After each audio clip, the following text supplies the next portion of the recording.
At 6:42 in the evening, the lights in the dining room went low. Everyone clapped as my wife stood up to make her little announcement. Her sister pointed her phone at her, recording everything. Her parents were smiling too wide, already excited. My wife kept touching her stomach and pausing just long enough for everyone to notice. I watched her eyes. She glanced at me, just for a second, searching for the reaction she wanted. The one she could save in her memory for years. Then she said in a soft, happy voice, "We did not plan this, but life gives surprises. We are having a baby." The room exploded with noise. Chairs moved. People clapped. Her father lifted his glass to toast. Her mother started crying happy tears. And I smiled. Not the smile she expected. I gave a small, flat smile. Calm and empty. She noticed right away. She blinked and her laugh broke in the middle. I did not stand up. I did not clap. I just stayed seated and tapped my finger on the table twice. Slow. Steady. Someone at the table looked at me and asked, "Are you not happy, man?" I nodded a little and said, "That is wonderful. Tell me, who is the father?" The silence hit the room fast and hard, like a rock dropped into deep water. Forks stopped halfway to mouths. Glasses froze in the air. Her sister dropped her phone onto her plate. My wife stared at me and started to stutter. "What kind of joke is that?" I looked straight at her and answered, calm and polite. "You tell me." I could see it in her face. The panic. Her mind trying to find some way to explain this. Some excuse. Some story. She gave a weak laugh and said, "You are being dramatic." I took a slow sip of wine and leaned back in my chair. "You are 2 months pregnant, right? That is what you told your mother." She nodded without thinking, out of habit, then stopped and froze when she saw my face. "Do you remember the last time we were together?" I asked quietly. She stayed silent. Her father frowned. "What is going on here?" he asked. I turned to him, still calm. "I'm just trying to understand how biology works, sir." A few people forced nervous laughs, but they died almost right away. My wife reached for my hand under the table. "Can we not do this now?" I looked at her hand, then at her face. "Sure," I said. "We can talk after dessert, if there is still any space left for honesty." Her cousin tried to cut the tension with a laugh. "He is just teasing, right?" I did not even blink. The air grew heavy. The room felt too quiet. Somewhere in the house, I could hear the kitchen clock ticking. She whispered, barely loud enough for anyone to hear. "Please, not here." I kept my eyes on her and stayed silent. I gave her room to drown in her own fear. I did not need to shout. I did not need to explain. The silence was doing all the work. Then I stood up slowly, took my napkin off my lap, and set it neatly on the table. "I will get more wine," I said softly. "You might need it." As I walked toward the kitchen, I heard her mother whisper, "What did he mean by that?" My wife answered, her voice cracking, "Nothing. He is just tired." In the kitchen, I took the bottle and poured more wine, watching my reflection in the dark glass. My face was calm. My hands were steady. I did not scream. I did not throw anything. I did not call her names. I did not need to. I had something better. Proof. Real proof. It was in my pocket, waiting for the perfect moment. A single text message that came 3 days earlier. From him. Her co-worker. The one who sent it to me by mistake. "She told me you would never notice." That is what he wrote. I guess she was wrong. If you're new here, this is the kind of story I share. Real stories. Raw and honest. Because sometimes silence says more than any speech. I walked back to the table, sat down, and lifted my glass. "The surprises," I said. She did not look at me. She could not. The other guests raised their glasses slowly, unsure, copying me only because they did not know what else to do. Her hand shook as she held her drink. I watched her fingers play with her ring, turning it again and again. Guilt almost always shows up in the smallest movements. She smiled at her mother again, but looked stiff and forced, like a robot copying a human. She leaned over and whispered something I could not hear. The conversation in the room slowly started again, but it sounded different. Thin. Fake. Like a broken radio, trying to catch a station. But I was not finished. Not yet. The best thing about silence is how it builds pressure. Slowly, quietly, bit by bit. Then one more lie drops in, and everything finally explodes. Dessert came out as if nothing had happened. Her mother brought a lemon pie, the one she always bragged about, saying she had perfected the recipe. Everyone pretended this was just another family dinner. The laughs were softer now. The smiles did not reach anyone's eyes. I watched my wife. She cut very tiny bites of the pie and pushed them around on her plate. She could barely swallow. Every few seconds, her eyes flicked toward me. I did not look back, that I let the silence spread between us like a fog. I knew her mind was doing more damage to her than any long speech from me ever could. Her father tried to talk again, trying to drag things back to normal. "We'll need to get a room ready for the baby," he said. "You'll have to clear that spare room, son. The one with the old treadmill." I gave a polite nod. "Good idea," I said. "Or maybe we will just leave it empty for now." His smile faded slightly. He heard something in my tone, but could not name it. My wife shot me a quick, desperate glare. She was begging me with her eyes to stop, but I had not really said anything. That was the point. I reached into my pocket, took out my phone, and placed it next to my plate, face down. It sat there like a small bomb, waiting. A few seconds later, the phone buzzed lightly against the table. Almost nothing. Just a faint vibration. She jumped. She tried to act normal, but her fork slipped from her hand and hit the plate with a sharp sound. Her sister asked, "You okay?" She forced out a tiny laugh. "Yeah, just pregnancy nerves." I finally looked at my wife and said quietly, yes, pregnancy can be very unpredictable. I flipped the phone over just enough so that the name of the sender showed on the screen. Mark. My wife saw it. Her breath stopped for a moment. She knew who it was. No one else at the table knew yet. Not at that moment. Her mother, still trying to hold the dinner together, asked, so, how far along are you again, dear? My wife swallowed hard. 8 weeks. I leaned back, gave a small smile, and spoke softly but clearly. Funny. You said 6 weeks before. She froze. I kept my eyes on my plate, as I said. It is hard to keep track of time, I guess. Her father frowned. What is that supposed to mean? I did not answer him. I did not need to. She tried to save the moment. He is just joking again, she said quickly. He does this when he is stressed. I let out a small laugh under my breath. You are right, I said. I'm a little stressed. It is hard work pretending everything is fine. The air in the room thickened again. No one moved. I finally picked up my phone, opened the message thread, and slid the phone in front of her plate. Since we were all celebrating new life, I said quietly, maybe you should read this one out loud. She did not touch the phone. Her hand stayed in her lap, shaking slightly. Her sister leaned in closer to see the screen. I did not stop her.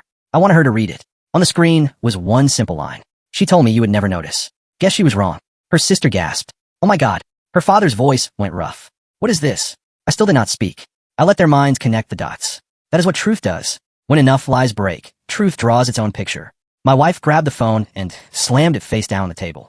You are humiliating me, she hissed. I leaned forward a little and looked straight into her eyes. You did that yourself, I said. Then I stood up, slowly, calmly, and took my jacket for the back of the chair. Enjoy the pie, I said. I think I lost my appetite. She grabbed my wrist, pressing her fingers into my sleeve, her voice shaky and fast. Please, not in front of them. I looked at her hand, then at the ring still on her finger. Take that off, I said quietly. It does not mean anything now. Her father tried to stand. We can talk this through, son, he said. I shook my head. No, sir. Talking is part of what got us here. I turned toward the door. Before I stepped out, I stopped and looked back over my shoulder. I wanted this moment to stay with her. Not as a loud fight, but as a sharp echo she would hear in her head for years. Congratulations, I said, calm and even. You will make some guy a great single mother. Gasps filled the room. Someone dropped a glass. I walked out before anyone could follow. Outside, the night air was cold and clear. The moonlight hit the windshield of my car in a bright, sharp reflection. For the first time in months, my mind felt clear too. No anger. No shouting left inside me. Just clarity. I sat in the driver's seat and waited. As I expected, within a minute the front door opened. She came out crying, calling my name. I did not roll down the window. I did not move. I just watched her shadow, standing in the porch light. You do not understand, she shouted. No, I whispered to myself. You do not. Then I started the engine and drove away. Halfway down the street, my phone buzzed again. Another message from Mark. Did she tell you it said? I gave a small smile, pulled over for a moment, and typed one sentence back. She did not have to. Then I deleted the whole thread. My hands were still steady. My voice had never raised. That was what scared her the most. When a man stops fighting, it is not surrender. It is closure. The next morning, I packed. Quietly. No music. No noise. She was not home. Probably staying at her sister's place, hiding, spinning another story. I folded my clothes neatly into a suitcase, unplugged my phone charger, and walked to the kitchen counter. I took off my wedding ring and set it right next to her prenatal vitamins. On the bathroom mirror, I taped a small note with 2 simple words. Be honest. No long letters. No anger. No shouting written on paper. Just those 2 words and the weight of everything behind them. But what she did not know was that this story was not finished yet. I had not deleted everything. That text message was not my only proof. And the next person who would see the rest of it would change everything for her. 2 days passed before I heard from her again. No calls. No visit. Only a text. Can we please talk? I looked at it and let it sit there for hours. Then I finally replied. Sure. Bring the truth with you. That evening, she came to the house. Her eyes were swollen. Her makeup was messy, like she had been crying all day and then tried to fix it. She held a folder in her hands like it was a shield or a weapon. She stood in the doorway and whispered, Please, can I come in? I stepped aside. The house felt very clean. Almost too clean. It had that empty, kind of quiet that echoes back at you. She looked around like she was in a stranger's home. It feels empty, she said. I nodded. That is what honesty does, I answered. It clears the room. She sat down at the same kitchen table where everything had fallen apart the night of the announcement. I did not sit yet. Say it, I said. She looked down. Her voice shook. It was a mistake. I did not mean for it to happen. I gave a faint smile. You meant enough to celebrate it, I said. Tears filled her eyes again. He told me it was over between us, she said. He said he did not love me anymore. I leaned back against the counter, arms folded.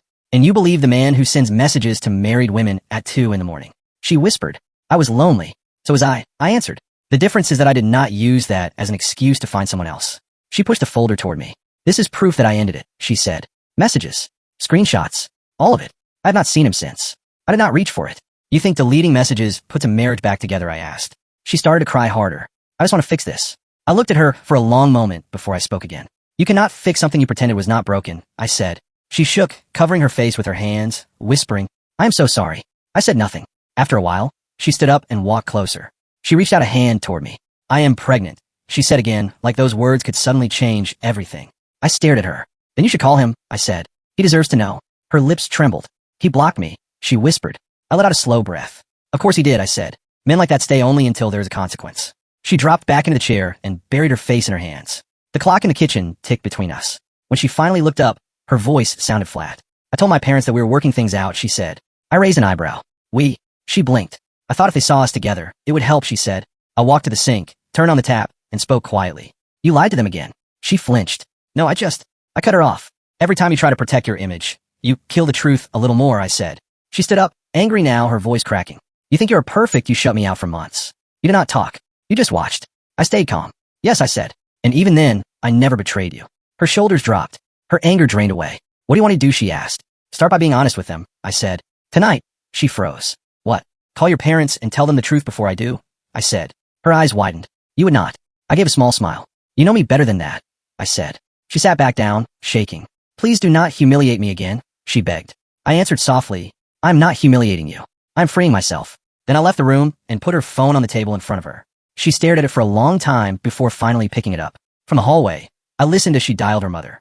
Mom, there is something I need to tell you, she said, her voice trembling. I did not stay to hear the rest. I stepped outside into the cool air and leaned against the porch railing. I just breathed. I did not need revenge. I did not need to yell. Watching her face while she faced the truth would be louder than any angry words I could throw. Later that night, I drove to the old bridge outside town. The one where we took photos together years ago, back when things were still good. I parked the car, got out, and stood looking down at the water. I took out my phone and scrolled through the photos of us. The wedding. The anniversaries. The last vacation before everything went dark. I deleted them one by one. Slow. Careful. Then I opened the message thread with her. I did not delete it. I pressed archive instead. Because pain does not disappear. It just moves to a quieter place. When I came home, the lights were off. Her car was gone. On the counter sat the folder she had brought earlier, still unopened, and beside it, her ring. No note this time. Just the ring. I stood there looking at it. Funny how something so small once meant forever, and now meant nothing. I picked it up, put it into a small glass bowl, and set on the windowsill where the morning sun would hit it. Let shine. Let fade. I went to bed without checking my phone. I already knew what kind of messages would be there. The next morning, my phone buzzed again. Unknown number. I opened it. She told me she is keeping the baby. I did not want anything to do with it. Sorry, man. That was all it said. No name. No saved contact. But I knew exactly who it was. I forwarded the message to her number. No comment. No extra words. Just a message. 10 minutes later, I saw the typing bubbles appear. Then disappear. Then nothing. Silence. I gave a small smile. The truth was finally doing the work for me. But I still had not told anyone about one last detail. The part about the lawyer. The part about the papers already in my desk drawer. The part that would make sure she never touched what I had built. And that part was next. The day for signing the papers came faster than I expected. I had been calm for days. Not lazy calm, but that deep quiet inside the chest that hums like a low engine. Steady. Focused. I met my lawyer at his office downtown. It was a small place that smelled like coffee and old leather chairs. Everything is ready, he said as he slid a folder across the table. You are sure you do not want to meet with her here? I shook my head. No scenes, I said. She will sign what is already there. He nodded. My tone did not invite any debate. The folder was thick. There were amendments, division of assets, and one quiet clause she would not see coming. It said that any child conceived after our separation would not receive support under my name without a confirmed test. It was not about being cruel. It was about being certain. It was my way of closing the door. I left the office feeling lighter, like the air around me had changed weight. By noon, she sent another text. Can we meet at the cafe near the lake, please? Just talk. I almost ignored it. But part of me wanted the last important words to be spoken face to face, not through lawyers or documents. The cafe was bright and noisy with weekend noise. People laughed, cups clinked, children moved between tables. She was already there when I arrived, sitting by the window with sunglasses on, though it was not very sunny. She looked up when I reached the table. Thank you for coming, she said softly. I sat down across from her. No hug, no small talk. She pushed a cup toward me. Your usual, she whispered. I did not touch it. She started talking first, voice shaking. I talked to him, she said. He said he does not want anything to do with the baby. I did not know what to do. I watched the water outside through the glass. The lake moved in slow ripples. You will figure it out, I said. She frowned. That is it after everything, you do not care. I turned my eyes back to her. I cared for years, I said. You just did not notice until it was gone. She reached across the table a little. I made a mistake, she said. I cannot undo it, but I can raise this child, right? I leaned back. Calm. Steady. Then do that, I said. But do not pretend I'm part of it. She stared at me like she did not believe that I could actually walk away. You just leave like that, she asked. I nodded once. I already left, I said. She looked like she wanted to scream, but did not dare cause a scene in public. Do you hate me, she whispered. I paused. No, I said. Hate takes energy. You're just a story I already finished reading. Her eyes filled with tears again. You're so cold, she said. No, I answered. Just done. She looked down, twisting her napkin until it ripped between her fingers. What if it really is yours, she said suddenly. I gave a short, quiet laugh. Then you would have proof, I said. And we both know you do not. Her jaw tightened. You are cruel, she said. I shook my head. Cruel would be pretending to believe you, I replied. When I stood to go, she said something that almost made me stop. I will always love you, she whispered. I looked at her one last time. You do not love anyone, I said. You just hate being alone. Then I walked out, leaving her sitting there with a cup she could not drink. The sound of the door closing behind me felt final. Outside, the air was cool and clean. My phone buzzed. A message from my lawyer. She called, he wrote. She is ready to sign. Good, I replied. Send her the updated version. He answered with a simple confirmation. That night, I went home and poured myself a drink. The house still held some of her things. Little leftovers of shared life that no longer existed. The framed wedding photo still sat on the mantel. I picked it up, studied our frozen smiles for a moment, then set it face down. Not from anger, just from truth. Some memories are better left resting. I opened my laptop and checked my email. The signed documents were there. Scanned copies. Her initials on every page. She had done it. I stared at her signature for a long moment. It used to look elegant to me. Now it just looked empty. Before closing the laptop, I opened one more folder. The one with all the evidence I had collected quietly for months. Messages, screenshots, photos, timestamps, everything that proved what she denied. I selected them all and hovered over the delete button. My hand stayed still. Then I shut the computer without pressing anything. Some truths do not need to be erased. They just need to stop being watched. I leaned back, closed my eyes, and for the first time, I did not see her face in my mind. I saw silence. A few days later, her mother called me. Her voice was soft but tired. She told us everything, she said. We did not know. I believed her. I believe you, I answered. She sighed. She's not doing well, she said. Neither was I replied. It passes. There was a pause. You did not deserve that, she whispered. No one does, I answered. But it is done. We said goodbye. That was the last time I spoke to anyone in her family. I started taking walks again in the evenings. Just me and the road. One night, I passed the restaurant where she had made that first big announcement. I stopped for a moment and looked through the window. Inside, another family was laughing around a table with birthday balloons and cake. The same kind of happiness we once pretended to have. For a second, I almost felt sorry for her. Then I realized that feeling sorry for someone is just another way to keep them close. I turned away and kept walking. When I got home, I opened my notebook, something I'd started using to clear my thoughts. I wrote one line. She lied to protect how she looked. I stayed silent to protect my peace. We both lost something, but only one of us learned. I closed the notebook and set it down next to my empty glass. The quiet in the house did not feel lonely anymore. It felt peaceful. There's a difference. Most people do not understand that until it is too late. For me, that night, it was clear. Silence was no longer punishment. Silence was freedom. A month later, I woke to a morning that felt completely new. Fresh sunlight came through the window. The house was finally fully empty of her things. The air no longer carried her scent. I made coffee, sat by the window, and watched the street outside. Life went on like it always had. Steady, unbothered. My phone buzzed. This time, it was not her. A mutual friend had sent a message. She moved out of town, the text said. She said she needed a fresh start. I read it twice and replied. She always liked clean slates. No anger. No nostalgia. Just a simple fact. When I set the phone down, I realized something important. It had been a long time since I felt the need to check my messages for her name. That was the first real sign of healing. Healing is not when you forgive. It is when you forget to remember. Later that week, I met my lawyer one last time to finalize everything. She did not fight anything, he told me. She even gave up rights to shared assets. You handle this cleaner than most people do. I gave a small smile. Clean is all I ever wanted, I said. He handed me a sealed envelope. This is the official copy for your records, he said. I nodded and put away. On my way out, he stopped me. You know, he said, after this kind of betrayal, many men either destroy themselves or destroy everything around them. You did neither. I paused and thought about it. That is because I realized something, I said. If you chase revenge, you're still giving her power. If you want peace, you take that power back quietly. He smiled. That is rare, he said. It should not be, I answered. That weekend, I finished clearing the leftovers of our shared life. Photos, letters, little things that once meant everything. I did not burn them. I did not throw them away. I boxed them up, labeled the box with one word. Past. Then I put it in the attic. Not as a wound, but as proof that I survived. That night, I drove again to the lake where she had asked to meet me earlier. The water was calm and silver under the moon. I sat on a bench and thought about everything. The lies, the dinner, the text, the slow collapse of a life built on routine instead of honesty. And then I smiled. Because under all that ruin, I had found something I had not had in years. Clarity. A few days later, I ran into her sister at the grocery store. She froze when she saw me, then gave a small, nervous smile. Hey, she said. How are you? Better than before, I answered. She hesitated. She told me you were cold, she said. That you did not even yell. I nodded. That is what made it hurt more, I said. She lowered her voice. She wanted to know if you would ever talk to her again. She whispered. I looked at her. Tell her I already did that night at dinner, I said. Everything after that was only the echo. Her eyes filled with tears. She lost a good man, she said. I smiled gently. No, I said. She just never realized who he was while she had him. Then I walked away, leaving her standing alone by the fruit section, without words. That evening, back home, I poured myself a drink and put on an old record. Something soft. Something from a time when love still had sound instead of silence.